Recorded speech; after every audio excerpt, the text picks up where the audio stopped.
하나님 말씀 사도행전 17장 16절에서 31절을 보겠습니다.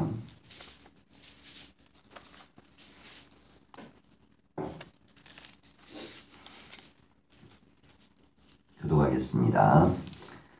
바울이 아덴에서 그들을 기다리다가 그 성에 우상이 가득한 것을 보고 마음에 격분하여 에서 유대인과 경건한 사람들과 또 장터에 사는 가다 만나는 사람들과 변론하니 어떤 에피쿠로스와 스토아 철학자들도 바울과 쟁론할세 어떤 사람은 이르되 이 말쟁이가 무슨 말을 하고자 하느냐 하고 어떤 사람은 이르되 이방신들을 전하는 사람인가 보다 하니 이는 바울이 예수와 부활을 전하기 때문이러라. 그를 붙들어 아레오바고로 가며 말하기를 내가 말하는 이 새로운 가르침이 무엇인지 우리가 알 수 있겠느냐. 내가 어떤 이상한 것을 우리 귀에 들려주니 그 무슨 뜻인지 알고자 하노라 하니 모든 아덴 사람과 거기서 나그네 된 외국인들이 가장 새로운 것을 말하고 듣는 것 외에는 달리 시간을 쓰지 않음이더라. 바울이 아레오바고 가운데 서서 말하되 아덴 사람들아 너희를 보니 범사에 종교심이 많도다. 내가 들어다니며 너희가 두려워하는 것들을 보다가 알지 못하는 신에게 하고 새긴 것도 보았으니 그런즉 너희가 알지 못하고 이해하는 그것을 내가 너희에게 알게 하리라.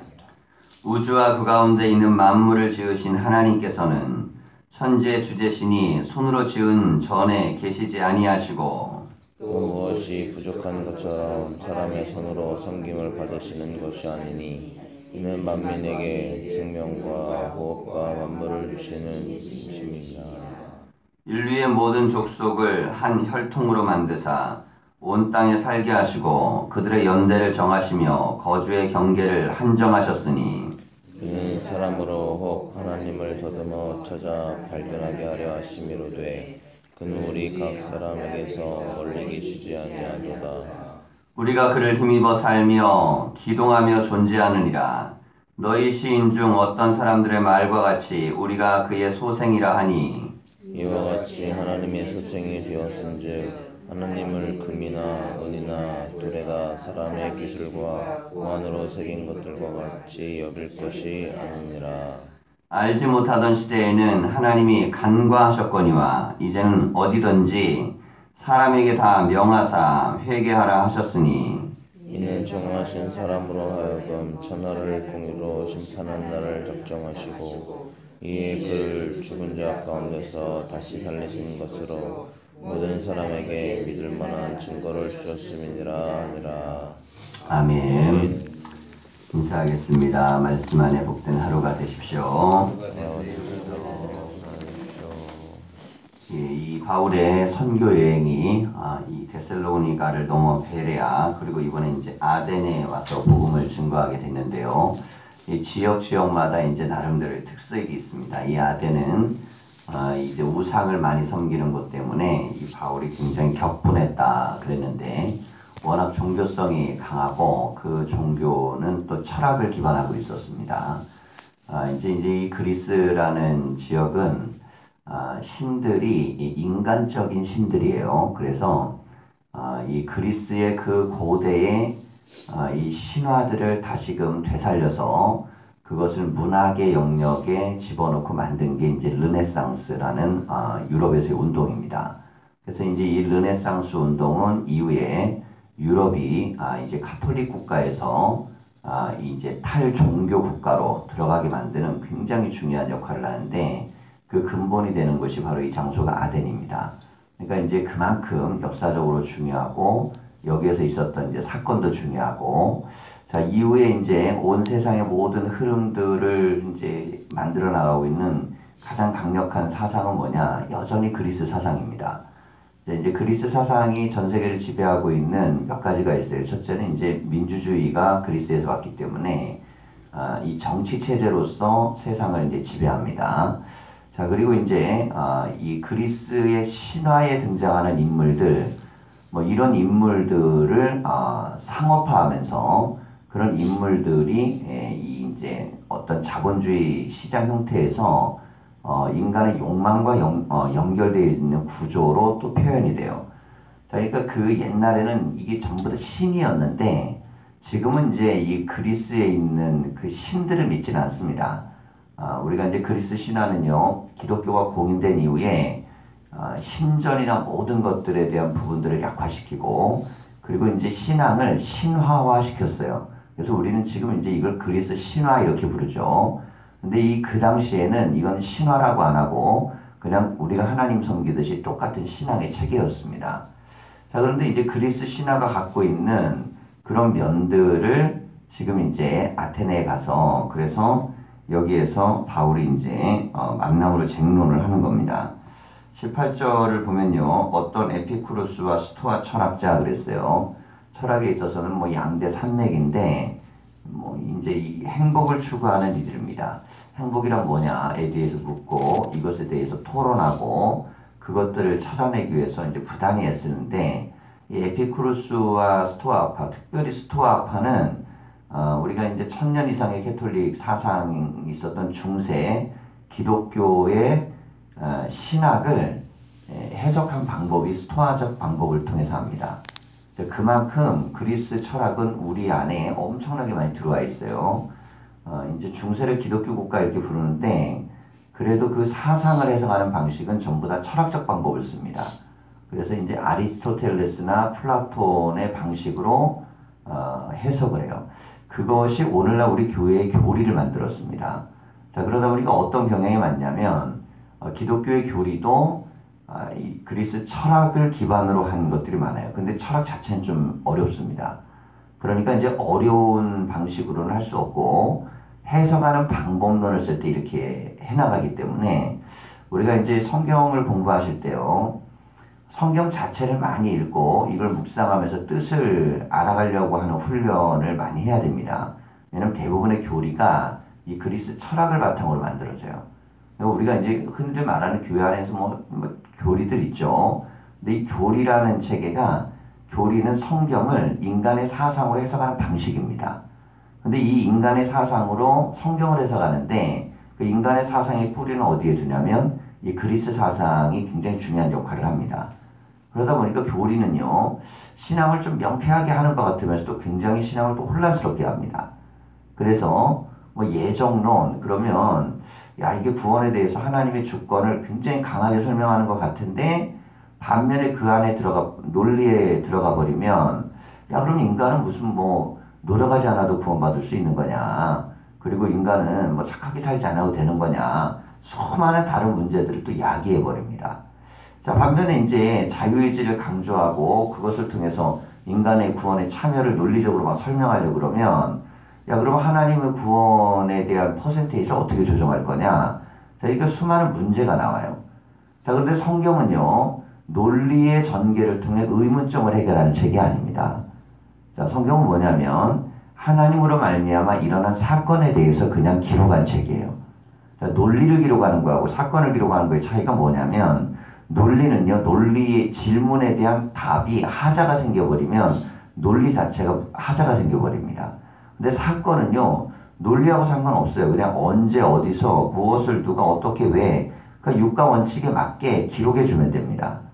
우리가 성경을 많이 읽어야 되는 이유는 하나님은 사건 속에 역사하신다는 것입니다. 자, 그런데 우리가 논리 속에서 자꾸 신을 찾으려고 하는 이유가 뭐냐면 그리스인들이 갖고 있던 신을 만나려고 하는 개념 때문에 그렇습니다. 그리스인들은요, 신은 논리적 규결을 통해 나타나요. 왜냐하면 만들어진 신이기 때문에. 만들어진 신은요, 당연히 논리적 규결로 만들어지겠죠. 인간의 상상력, 또 인간이 원하는 것. 그래서 존재하는 모든 것에 대한 신이 있습니다. 뭐 창조의 신 따로 있고요, 뭐 음부의 신 따로 있고요, 그리고 뭐 어디 바다를 다스리는 신이 따로 있고 다 따로따로 있습니다.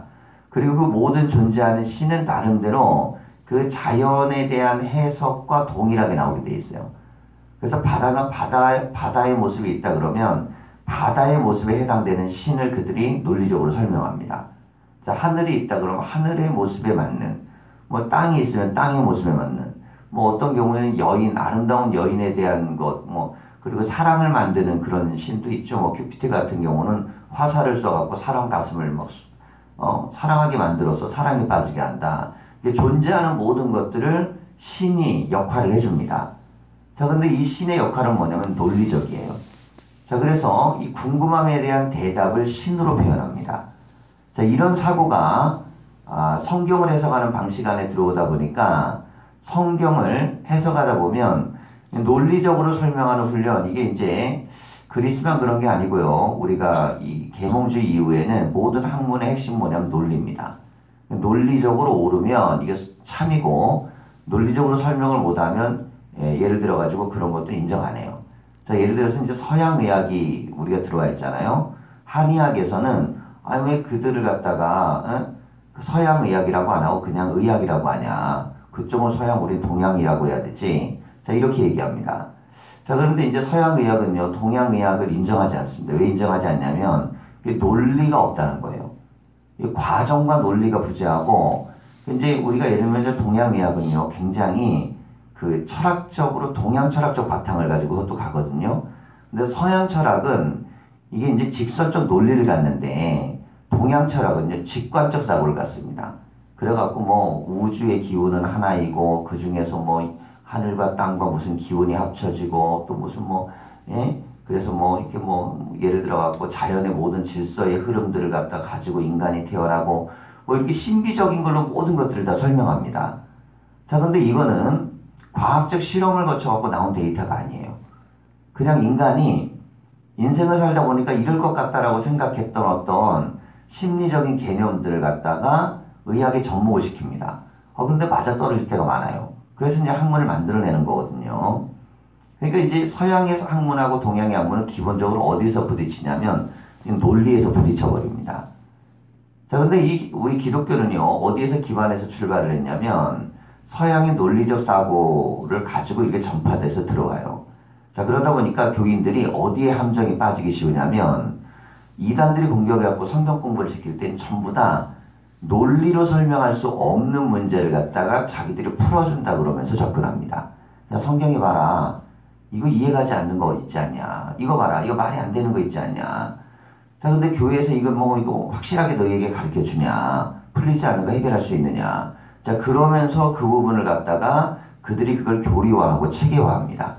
자, 그런데 이 교리화 체계화가 얼마나 무서우냐면요. 그들 방식의 나름대로 교리와 체계화임에도 불구하고 사람들은 신앙은 논리적이어야 되고 체계적이어야 된다라는 그런 첫 번째 공리를 가지고 있습니다. 그러다 보니까 조금만 더 논리적이고 체계적이면 빨려 들어가는 거예요. 한때는 이제 통일교가 굉장히 강력할 정도로 이 대학생들에게 영향을 미쳐서 한국의 수많은 대학생들이 통일교에 빠졌습니다. 근데 통일교는 누가 많이 지식인들이 많아요. 통일교 원리강전은요, 성경을 이 성경에서 말하자면 논리적으로 좀 해결할 수 없는 부분들을 자신들이 그것들을 자기들 방식으로 풀어내고 거기에다가 현대적으로 어떻게 구원이 이루어지는지 또 다른 책을 가지고 있습니다. 자, 이 몰몬교 같은 경우도 마찬가지 미국에 나타난 종말론 이론인데, 자, 이제 성경에 대한 부분 플러스 알파의 책을 또 하나 갖는 거예요. 자, 그래가지고 인간의 그 어떤 사고 방식에 이제 도전에 들어가는 것인데, 이 방식이 전부 다 어디하고 상관이 있는 거냐면 논리적 사고입니다. 그래서 사람이 궁금해하는 거, 야, 성경 보는데 이게 좀 내가 좀 잘 안 풀려요. 잘 모르겠어요. 그런데 인간의 학문적인 방식에 이것들에 대한 답을 자기들 나름대로 만들어줍니다. 자, 그래서 이 방법에 매료가 되기 시작하면 그 전파력은 대단합니다. 왜 신천지가 한국 교회에서 강력하게 힘을 발휘하냐면요. 한국 교회가 기본적으로 이제 좀 애매한 게 있어요. 이게 논리에 있어서 교리를 완벽하게 가는 것도 아니고, 그리고 그 교리적인 방식으로 성경 공부를 철저하게 하는 게 아닙니다. 이게 왜 그러냐면, 이게 우리가요, 교리주의가 한국교회 상륙을 하거든요. 장로교, 합리교회가. 굉장히 강력한 교리 공부로 시작해서 들어왔습니다. 근데 한국 안에 들어오면 모든 것들은 섞여버려요. 그리고 중요한 게 교리가 안 되고 뭐가 되면 기복신앙이 되어버립니다. 그러니까 사람들에게 이제 교리가 중요한 게 아니고, 교회에 오면 내 문제가 해결되는 게 중요했던 거예요. 그러니까 신앙에서 수십 년을 열심히 다녀도 매일같이 뭐냐면 내가 원하는 게 이루어지기를 원하는 기도 제목을 갖습니다. 자, 그러다가 교회는 커지고 교파도 많아지고 뭐 교회 안에 분란도 많아지고 문제도 많아지고 궁금함도 많아지고 이런 복잡한 형공 속에 항상 이단들이 등장해서 뭐를 허점을 찌르기 시작했냐면 이 이단들은요, 이 성경을 굉장히 많이 연구하는 사람들이 이단이 됩니다. 그러니까 이단이 아무나 되는 게 아니에요. 그래서 성경을 그들이 연구하는데 세계적인 신학 과정을 공부한 사람은 이단이 안 됩니다. 근데 이단은 대부분 어디서 나오냐면 성경만 읽는 사람들 중에 자의적으로 자기들 스스로 성경을 해석하는 집단들이 일어나요.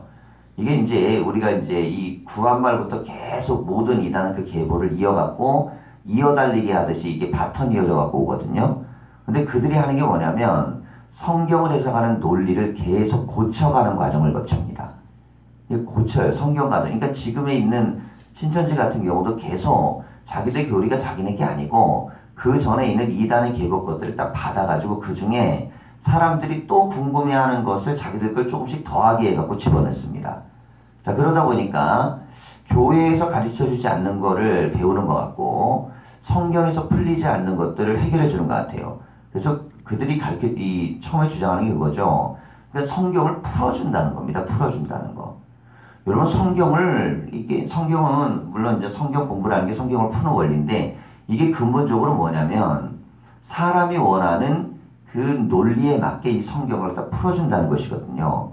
자, 근데 우리는 성경을 읽을 때 어떻게 읽어야 되냐면 성경을 내가 원하는 논리로 해결하려고 읽는 게 아니고요. 성경이 그냥 우리에게 들려주는 말씀을 깨달으려고 읽으려고 노력을 많이 하셔야 됩니다. 자, 그러다 보면 어떤 문제가 있냐면 성경 속에는 우리가 좀 이해 못하는 것들도 있고 어떤 건 궁금한 것들도 있고요. 해결 안 되는 것들도 있습니다. 그런데 그것이 바울은 뭐라 그러냐면 그게 지극히 정상적인 거라 그래요. 왜냐하면 하나님은 설명 불가능하신 분이신 것이 맞습니다. 하나님이 설명 가능하면 그때부터는 하나님이 아니고 그래서 지금 이 바울이 이제 이 아덴에 있는 사람들에게 이렇게 얘기해요. 하나님은 어디에 갇혀 있는 분이 아니다. 너희들처럼 논리로 접근해서 뭐 질문하면 답이 다 되는 분이 아니라는 거예요.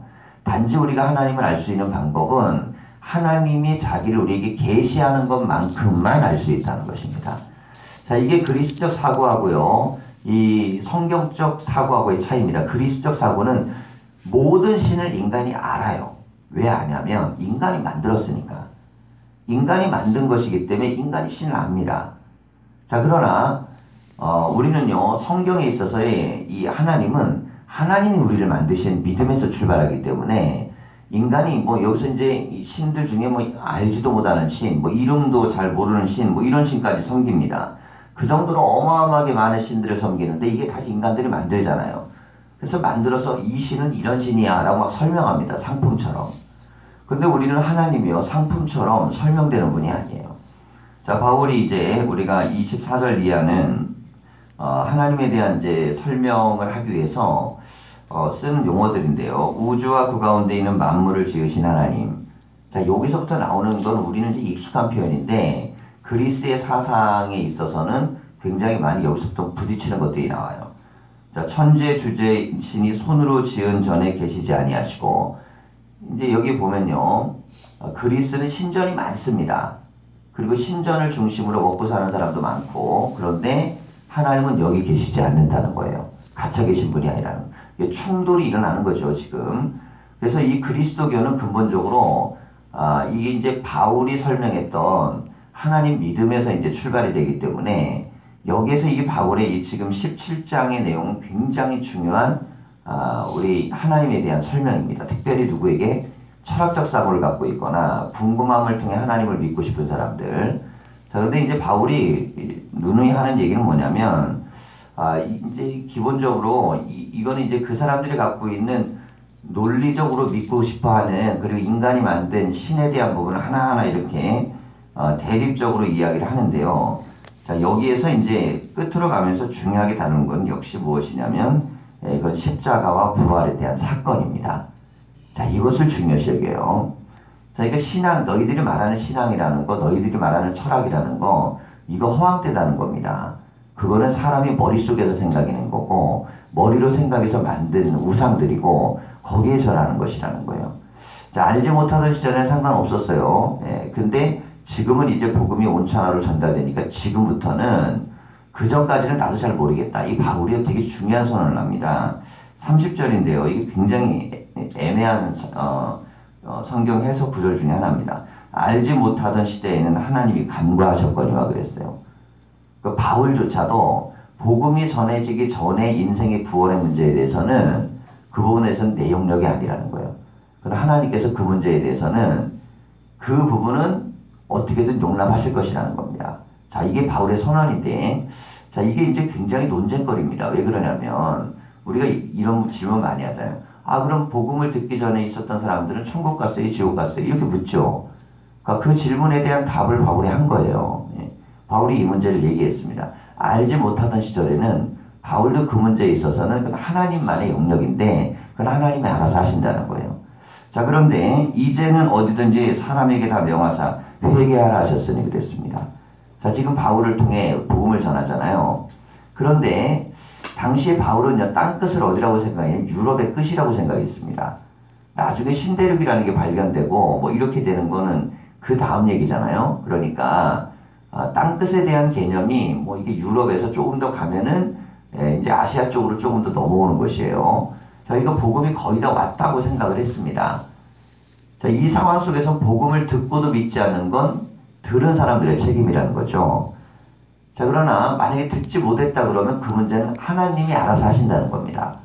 자, 이거 구원의 문제에 있어서 바울조차도 우리가 오늘날 질문하는 질문에 2000년 전에 똑같은 궁금함을 갖고 있었던 거예요. 그러면서 그 문제를 어떻게 하냐면 그건 하나님의 영역이라는 것입니다. 하지만 복음을 들었는데도 믿지 않으면 이거는 하나님께서 그 사람이 물으신다는 것도 왜 들었는데 믿지 않았냐 이렇게 책임을 물으신다는 것이죠.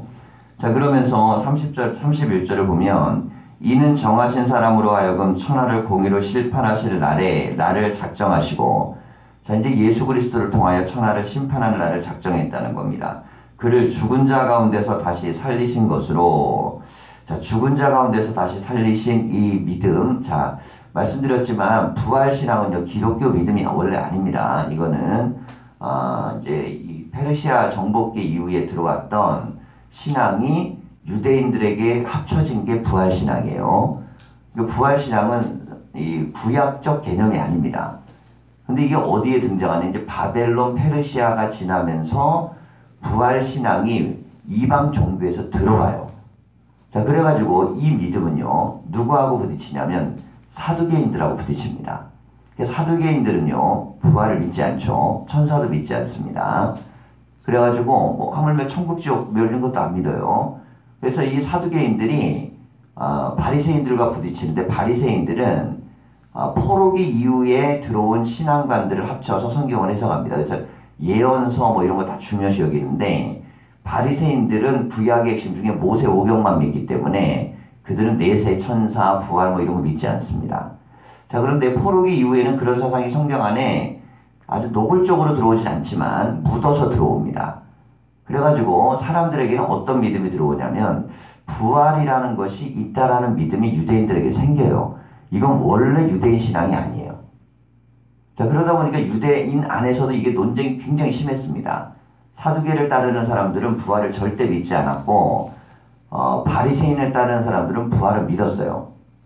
자, 그런데 예수님이 부활하셨죠. 근데 이 문제를 가지고 성경에서는 예수님이 바리새인과 끊임없이 부딪히는 부분을 굉장히 강하게 얘기합니다. 왜냐하면 만약에 교리적으로 얘기하면 바리새인의 교리가 다 맞아요.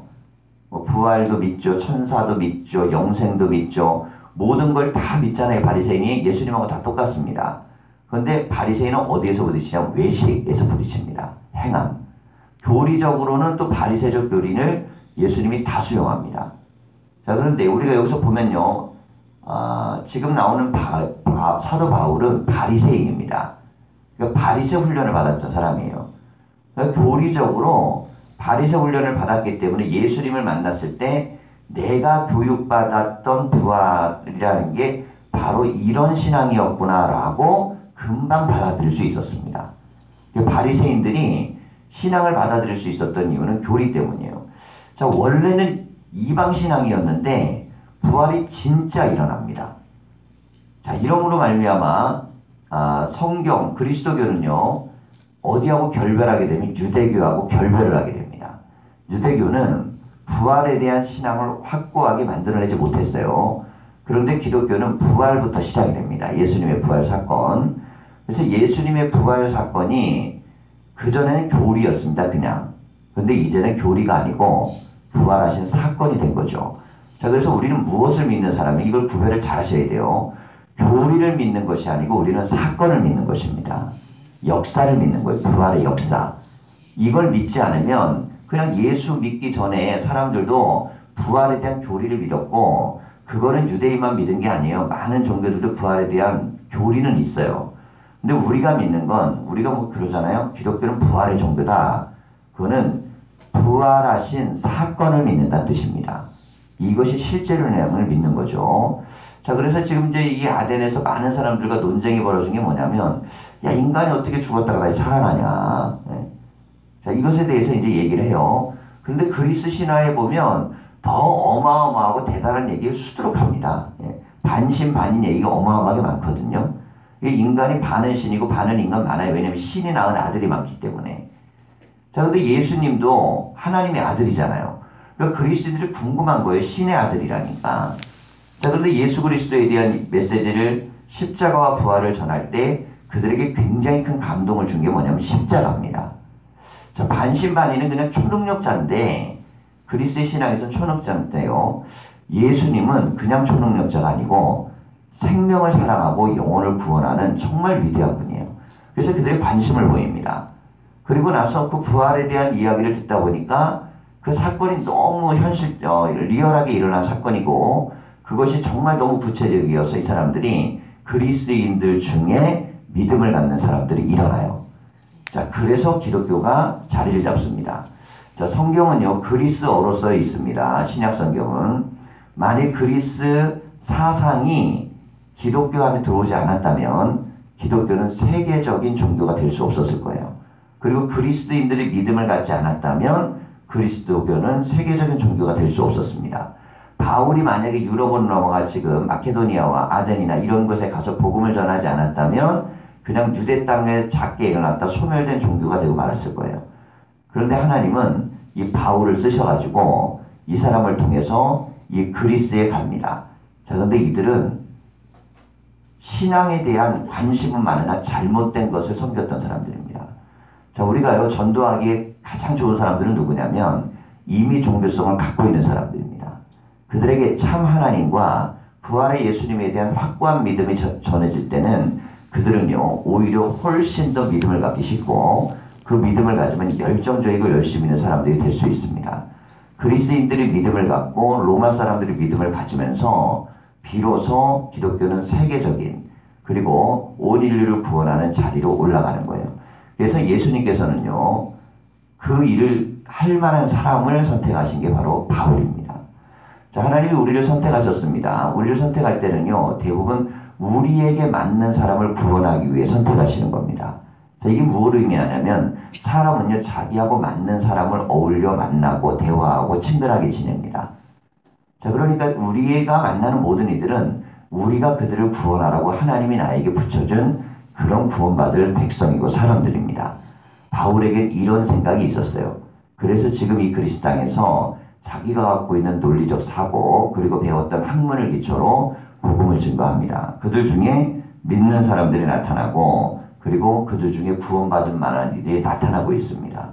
여러분, 우리 성경은요, 공부하는 재미를 느끼기 위해 배우는 게 아닙니다. 성경은 복음을 증거하기 위해 배우는 것입니다.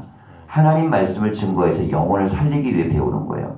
그래서 우리가 배운 말씀, 특별히 가장 기본적인 생명의 말씀을 믿지 않는 자에게 증거하려는 마음으로 배운다는 생각을 자꾸 하면서 이 배움이 가르쳐짐이 될 수 있도록 그렇게 우리가 노력할 때 이 바울처럼 구원의 역사를 이룰 수가 있습니다.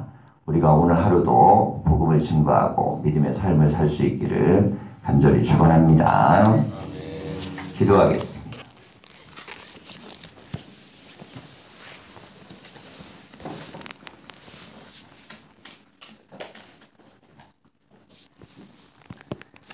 살아계신 하나님, 교회는 수많은 성경 공부를 하고 있고 대단한 과정들을 만들어서 마치 그 과정을 거치면 큰 믿음의 사람이 되는 것처럼 이야기합니다.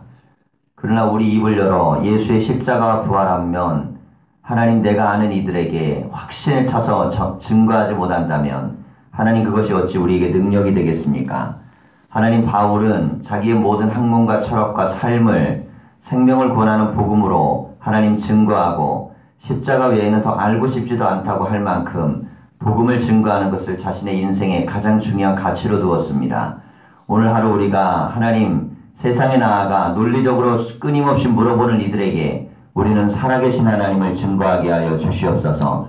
그리하여 우리가 체험했던 하나님, 성경 속에서 증언하는 하나님, 그리고 우리의 믿음 속에 고백되는 하나님, 그 참 하나님을 우리가 증거하게 하여 주시고 성경을 선포하게 하여 주시고 말씀을 증거할 수 있도록 인도하여 주시옵소서. 생명을 살릴 수 있는 교인들이 되게 하여 주시고 참으로 살아계신 하나님을 진실로 믿는 믿음을 주시옵소서. 그리하여 교리 많이 공부하고 하나님이여 아는 것 많다는 걸 자랑하지 아니하게 하시고 내 입술을 열어 한 명의 영혼이라도 살려낸 경험이 있는지 나를 거울에 비춰보게 하여 주시옵소서. 하나님 은혜 교회가 이제 생명을 살릴 수 있는 살아있는 믿음, 참 믿음, 구원하는 믿음, 부활에 확실히 있는 믿음, 그리고 예수 그리스도의 십자가의 증거가 있는 믿음이 일어나는 교회가 되게 하여 주시옵소서. 그리하여 성령이 역사하시고 증거되는 말씀의 역사가 있게 하여 주시고 우리 모두가 확신에 찬 믿음으로 기도하며 생명들을 만나게 하시고 저들의 영혼들에게 복음을 증거하는 은혜를 더하여 주시옵소서. 귀한 물질을 드리며 기도하는 하나님 제목에도 응답을 주시고 함께 하시기를 원하오며 예수님의 이름으로 기도하였습니다. 아멘.